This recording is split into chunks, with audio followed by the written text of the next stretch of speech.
Hello friends, 10 మందిని నరకటం, 100 మందిని కొట్టడం, గన్లతో కాల్చడం, రివెంజ్ తీసుకోవటం, మన హీరోలు ఇవన్నీ స్క్రీన్ మీద చేస్తూ ఉంటే మనకు గూస్ బంప్స్ వచ్చేస్తూ ఉంటాయి. స్క్రీన్ మీద మన ఫేవరెట్ స్టార్స్ ఏం చేసినా కానీ చాలా కూల్ గా ఉంటుంది. ఆఖరికి జైలుకి వెళ్ళినా కానీ మంచి మాస్ ఫీలింగ్ వస్తుంది. కానీ జైలుకి వెళ్ళటం సినిమాలో మాస్ గా ఉంటుందేమో కానీ బయట మాత్రం అస్సలు ఉండదు.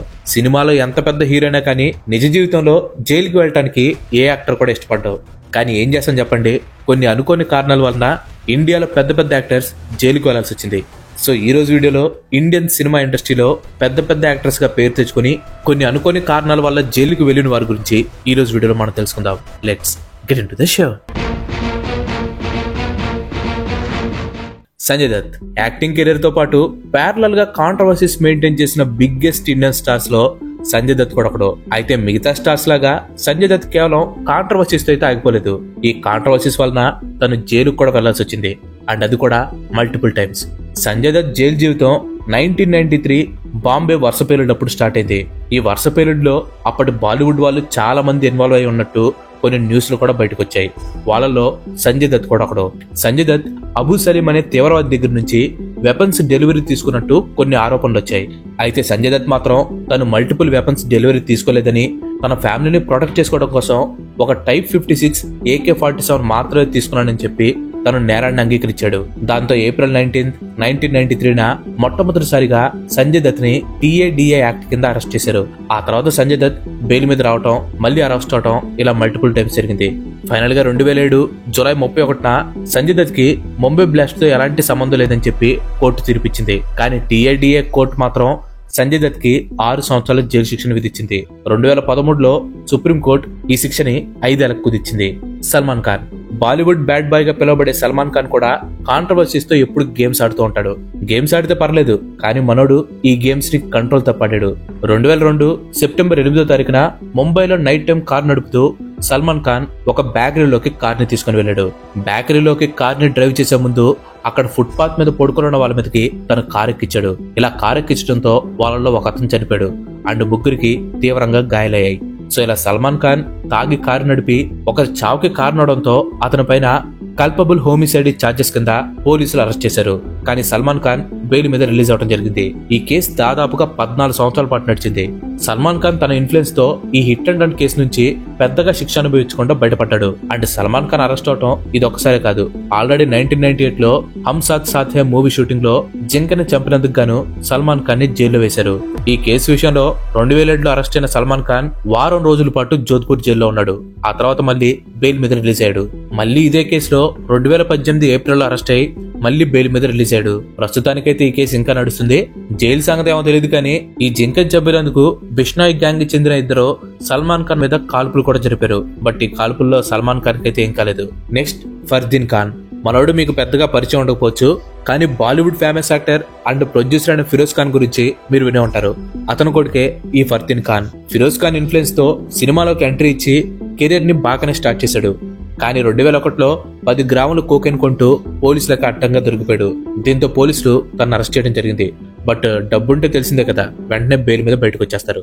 Next shiny Ahuja. బాలీవుడ్ లో మంచి కెరీర్ ని చెడగొట్టుకున్న ఇంకో యాక్టర్ షైనీ అహుజా.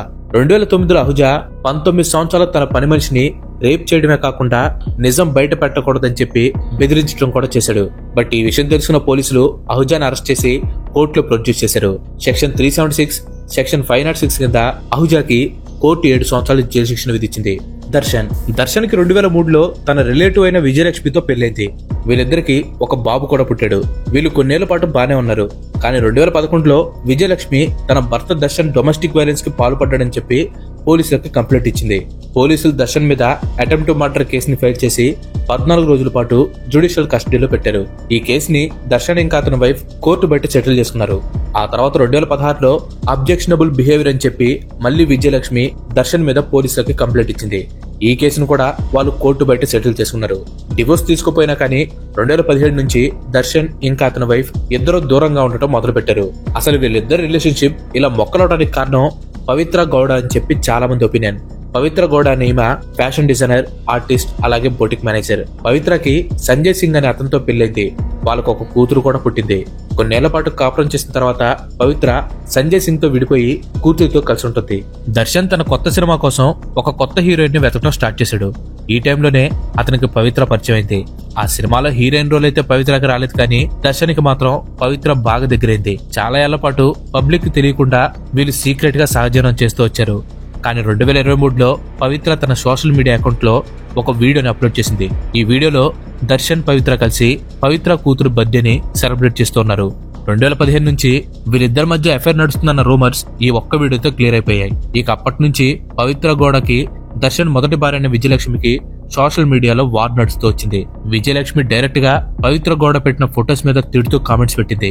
అయితే ఇయర్ స్టార్టింగ్ లో విజయలక్ష్మి తన అకౌంట్ లో దర్శన్, విజయలక్ష్మి ఇంకా వాళ్ళ కొడుకున్న ఫోటోని ఒకటి పోస్ట్ చేసింది. విజయలక్ష్మి ఈ ఫోటో పెట్టిన కొద్దిసేపటికే పవిత్ర గౌడ ఒక రీల్ ని పోస్ట్ చేసింది. ఆ రీల్ లో తను దర్శన్ తో కలిసి దిగిన ఫొటోస్ అన్ని కొలేజ్ లాగా పెట్టి 1 decade down forever to go #10 years it's been 10 years of our relationship thank you అని చెప్పి క్యాప్షన్ పెట్టింది.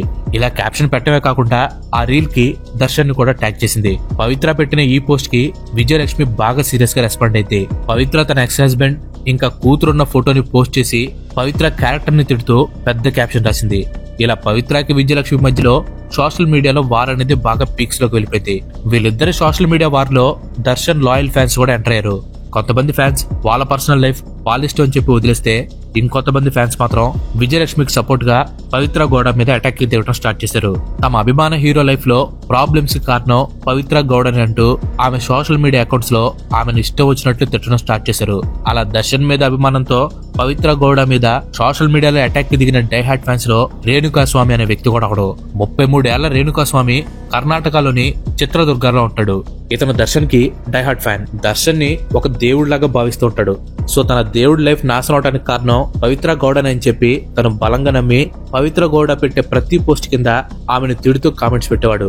సో సేమ్ అలానే పవిత్ర గౌడ పెట్టిన పోస్ట్ కింద రేణుకా స్వామి ఒక ఫేక్ ఐడితో పవిత్రని అసహ్యంగా తిట్టాడు. రేణుకా స్వామి తిడుతూ పెట్టిన కామెంట్ కింద చాలా మంది రిప్లై ఇచ్చారు. కొంతమంది పవిత్ర గౌడకి సపోర్ట్ చేస్తూ రిప్లై ఇచ్చారు. రేణుకా స్వామి చేసిన కామెంట్ అండ్ ఆ కామెంట్ కి వచ్చిన రిప్లైస్ ని పవిత్ర కూడా చూసింది.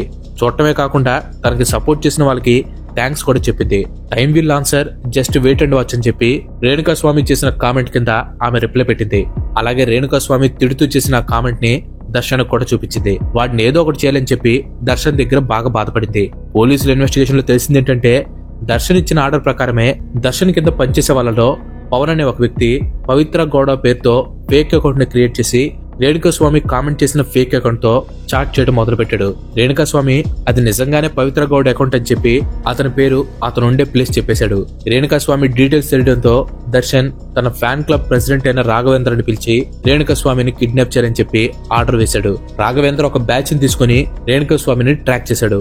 సోషల్ మీడియాలో పవిత్ర గౌడ మీద అతను చేసిన కామెంట్స్ గాను బెంగళూరు వచ్చి దర్శన్ ని కలిసి సారీ చెప్పాలని చెప్పి వాళ్ళు చెప్పడం జరిగింది. దర్శన్ ని కలవటం అనే మాట వినగానే రేణుకా స్వామి వాళ్ళతో పాటు బెంగళూరు వెళ్ళిపోయాడు. రాఘవేంద్ర ఇంకా అతని బ్యాచ్ బెంగళూరులోని ఆర్ఆర్ నగర్ లో ఉన్న షెడ్ కు తీసుకుని వెళ్లారు. అక్కడికి తీసుకుని వెళ్లిన దగ్గర నుంచి రేణుకా స్వామిని ఇష్టం వచ్చినట్టు కొట్టడం స్టార్ట్ చేశారు. వాళ్ళ బ్యాచ్ మొత్తం కలిసి పొద్దు నుంచి సాయంత్రం వరకు రేణుకా స్వామిని కొడుతూనే ఉన్నారు.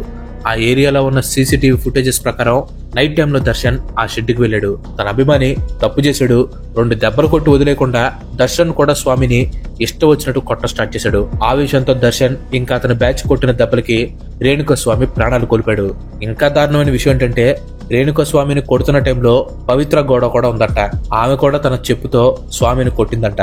స్వామి చనిపోవడంతో ఆ బాడీని డిస్పోజ్ చేసి తమ మీద కేసు రాకుండా చూడమని చెప్పి దర్శన్ ఆ లొంగిపోయిన ముగ్గురికి 15 లక్షలు ఇచ్చాడంట. కేసు గురించి బయటికి రాగానే దర్శన్ ఇంకా పవిత్ర తమకి ఏమీ తెలియదని చెప్పి స్టేట్మెంట్స్ ఇచ్చారు. దర్శన్ అయితే అసలు నాకేం తెలియదు సార్, కోపంతో 2 దెబ్బలు కొట్టి భోజనం చేసి వెళ్ళమని చెప్పి డబ్బులు ఇచ్చాను అని పోలీసులకు చెప్పాడు. కానీ కేసు ఇన్వెస్టిగేషన్ సాగే కొద్దీ ఒక్కొక్కటిగా నిజాలు బయటకు వచ్చాయి. దర్శన్ ఇంకా అతని గ్యాంగ్ రేణుకా స్వామిని చిత్రహింసలు పెట్టారంట. పోస్ట్ మార్టం రిపోర్ట్ ప్రకారం రేణుకా స్వామి బాడీకి కరెంట్ షాక్ ఇచ్చి అతని టెస్టికల్స్ రప్చర్ అయిపోయేలాగా కొట్టారంట. దర్శన్ ఇన్వాల్వ్మెంట్ తో ఈ కేసు బాగా హై ప్రొఫైల్ కేసుగా మారిపోయింది. అటు పొలిటికల్ గాను ఇటు దర్శన్ ఫ్యాన్స్ నుంచి కూడా పోలీసుల మీద ప్రెషర్ బాగా పెరిగిపోయింది. అయినా సరే బెంగళూరు పోలీసులు వెనక్కి తగ్గలేదు. Bengaluru police commissioner B Dayananda, deputy commissioner S Girish, assistant commissioner Chandan Kumar అన్ని వైపుల నుంచి వస్తున్న ప్రెషర్స్ ని తట్టుకుని కేసుని డీల్ చేసి ఇన్వాల్వ్ అయిన ప్రతి ఒక్కరిని అరెస్ట్ చేశారు. ప్రస్తుతానికైతే ఈ కేసు ట్రయల్ లో ఉంది. ఇప్పుడప్పుడే దర్శన్ ఈ కేసు నుంచి బయటపడేటట్లయితే కనిపించట్లేదు. నెక్స్ట్ యాక్టర్ దగ్గరికి వెళ్లే ముందు ఇంతవరకు ఈ వీడియో చూసారంటే ఈ వీడియో మీకు నచ్చిందని అనుకుంటున్నాను. మీకు కనుక నచ్చినట్లయితే ఈ వీడియోని ఖచ్చితంగా లైక్ చేయండి. అండ్ అలాగే మీరు మన ఛానల్ కి ఇంతవరకు కనుక సబ్స్క్రైబ్ అయినట్లయితే మన ఛానల్ కి తప్పకుండా సబ్స్క్రైబ్ అయ్యి పక్కనే ఉన్న గంటని ఆల్ ఆప్షన్ లో పెట్టుకోండి. ఆల్రెడీ లైక్ చేసి షేర్ చేసి సబ్స్క్రైబ్ చేసిన వారికి చాలా చాలా థ్యాంక్స్. నెక్స్ట్ బాలకృష్ణ. 2004 జూన్ 3వ తారీఖున జూబ్లీ హిల్స్ లో ఉన్న బాలకృష్ణ గారి ఇంట్లో కాల్పులు జరిగాయి. ఈ కాల్పుల్లో బెల్లంకొండ సురేష్ ఇంకా ఆయన ఫ్రెండ్ అయిన సత్యనారాయణ చౌదరి ఇద్దరికి గాయాలయ్యాయి. పోలీసులు ముందుగా బాలకృష్ణ గారిని అరెస్ట్ చేయకుండా కేర్ హాస్పిటల్ కి తీసుకుని వెళ్లారు. బాలకృష్ణ గారు వాళ్ళని చంపడం కోసమే వాళ్ళపైన కాల్పులు జరిపారని చెప్పి ఇద్దరు విక్టిమ్స్ కూడా స్టేట్మెంట్ ఇచ్చారు. కానీ తర్వాత ఆ స్టేట్మెంట్స్ ని వాళ్ళు మార్చేయడం జరిగింది. జూన్ 6వ తారీఖున బాలకృష్ణ గారిని పోలీసులు అరెస్ట్ చేశారు. ఆ తర్వాత బాలకృష్ణ గారికి కోర్టు కండిషనల్ బెయిల్ ఇవ్వడంతో ఆయన జైలు నుంచి బయటకు రిలీజారు. నెక్స్ట్ పవన్ కళ్యాణ్. 2003లో పవన్ కళ్యాణ్ తన అన్నయ్య నాగబాబు, అల్లు అరవింద్ ఇంకా కొంతమంది ఫ్యాన్స్ తో కలిసి డెక్కన్ క్రోనికల్ ఇంకా ఆంధ్రభూమి న్యూస్ పేపర్ మీద ప్రొటెస్ట్ చేశారు. ఎటువంటి ప్రూఫ్స్ లేకుండా ఈ రెండు న్యూస్ పేపర్లు పవన్ కళ్యాణ్ గారి మీద తప్పుడు న్యూస్ ప్రింట్ చేశారంటూ పవన్ కళ్యాణ్ గారు ఈ న్యూస్ పేపర్ మీద విరుచుకుపడ్డారు. అసలు ఒక్కసారి కూడా కలవని పరిటాల రవి ఇంకా పవన్ కళ్యాణ్ కి మధ్యలో విభేదాలు ఉన్నట్లు డెక్కన్ క్రోనికల్ ఇంకా ఆంధ్రభూమి అప్పట్లో న్యూస్ ని బాగా స్ప్రెడ్ చేశాయి.